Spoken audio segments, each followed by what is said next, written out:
आजकल हमारे आसपास में ऐसे सीन हर किसी को देखने को मिलते हैं और हम हर कोई बंदा, हम लोग भी देखते हैं कि जो बच्चे अभी अभी टीन एज में आए हैं और अभी अभी एडल्ट हुए हैं, उनको ये चीज़ें बहुत ज़्यादा अट्रैक्ट करती हैं कि उनके पास में गाड़ियाँ हों, वो ऐसे कपड़े पहने जिसमें अंग प्रदर्शन ज़्यादा हो।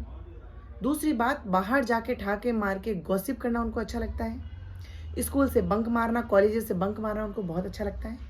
और उसके बाद में ऐसे बच्चों के साथ में जो कि अपने आप को बहुत हाई स्टेटस में देखते हैं, बहुत रिच फैमिली से, बहुत ज़्यादा रिच फैमिली से बिलोंग करते हुए बताते हैं, उनके पास में लाखों के क्रेडिट कार्ड्स होते हैं और पार्टियां करते दिखते हैं। और आपने देखा होगा कि वो ड्रिंक करते हुए दिखते हैं, स्मोकिंग करते हुए, उसमें लड़का और लड़की दोनों स्मोकिंग करते हुए दिखेंगे आपको, और रेव पार्टियां करते हुए दिखेंगे, नाइट पार्टियां करते हुए दिखेंगे, और तो और आपने देखा होगा वो अब्यूजेस बोलते हुए दिखेंगे।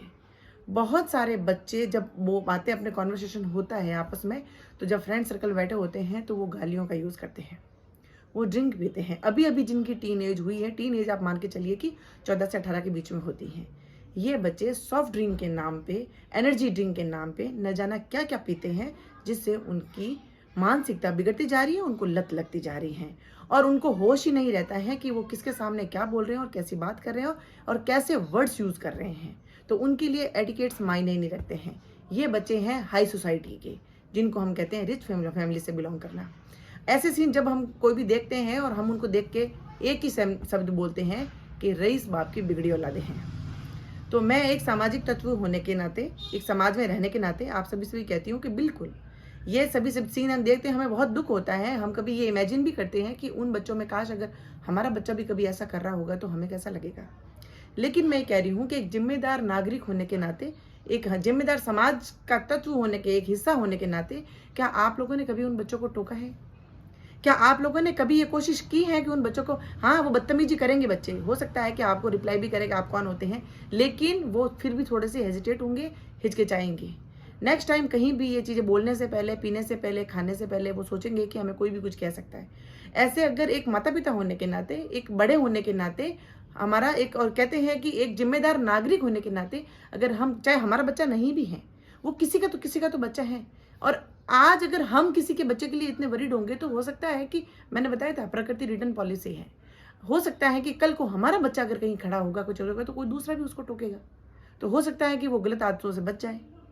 तो हम इनको ये कहते रहते हैं कि ये बच्चे पता नहीं बिगड़े हैं, ये तो वो बच्चे तो बच्चे हैं। आज अगर हम उन बच्चों को टोकेंगे, हम उन बच्चों को ये कहेंगे कि हम आपके पेरेंट्स को कांटेक्ट करेंगे, या फिर अगर आप इस तरीके से बोल रहे हो तो हम पुलिस में कंप्लेन करेंगे, तो वो बच्चे कहीं भी इस तरह से सरेआम दादागिरी करने से और सरेआम अय्याशी करने से डरेंगे। हम क्या कर रहे हैं? हम अपने आप को पढ़े लिखे कहते हैं, हम अपने आप को माता पिता कहते हैं, हम अपने आप को जिम्मेदार कहते हैं। तो जिम्मेदार होने के नाते हम क्या अपनी जिम्मेदारी निभा रहे हैं यहाँ समाज के बच्चों के प्रति? वो बच्चा भले ही हमारा नहीं है, किसी का तो है, वो एक बिगड़ रहा है, उसके साथ में दूसरा बिगड़ेगा, तीसरा बिगड़ेगा। कहते हैं कि एक गंदी मछली जो होती है तालाब में, सब मछलियों को गंदी कर देती हैं। तो क्या हमारा फर्ज नहीं बनता है कि हम उन ऐसे बच्चों को रोकें? क्या हम उन बच्चों को टोकें? या अगर ऐसी होती है तो हम पता करें कि ये किस फैमिली से हैं और उस फैमिली तक हम लोग कंप्लेन करें कि ये बच्चे ऐसे ऐसे कर रहे थे, तो हो सकता है उन बच्चों को, उन माता पिता की औलादे भी सुधर जाए। इसीलिए हम लोग सिर्फ बोलना जानते हैं, हम लोग ब्लेम करना जानते हैं और हम लोग डायलॉगबाजी करना जानते हैं। काम करना कोई नहीं चाहता, सुधार कोई नहीं करना चाहता। इसीलिए अगर आप भी चाहते हैं कि कल को हमारे बच्चे घर से बाहर निकलते हैं और हमारे बच्चे कोई गलत राह पे नहीं जाए, तो शुरुआत हमें करनी होगी। अगर आप ऐसा कोई माहौल, ऐसा कोई सीन अगर आप देखते हैं और आप वहां पे खड़े हैं और खड़े होकर अगर आप वो तमाशा देख रहे हैं, तो आप डम हैं, आप गूंगे हैं और आप अनपढ़ के बराबर हैं, जिसको किसी प्रकार का कोई भी लिहाज नहीं है, कोई भी आप में नॉलेज नहीं है, ज्ञान नहीं है, और आप सभ्य नहीं है। क्योंकि अगर आप पढ़े लिखे हैं, सभ्य हैं, जिम्मेदार हैं, तो ये आपका कर्तव्य है, ये आपका है कि आप उन बच्चों को टोकें।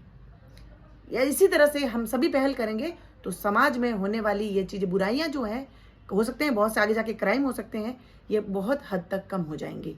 इसीलिए शुरुआत करनी सीखिए, बोलना सीखिए, सही जगह पे प्रोटेस्ट करना सीखिए, बोलना सीखिए, टोकना सीखिए, तो हो सकता है कि हमारे समाज में सुधार हो सकता है।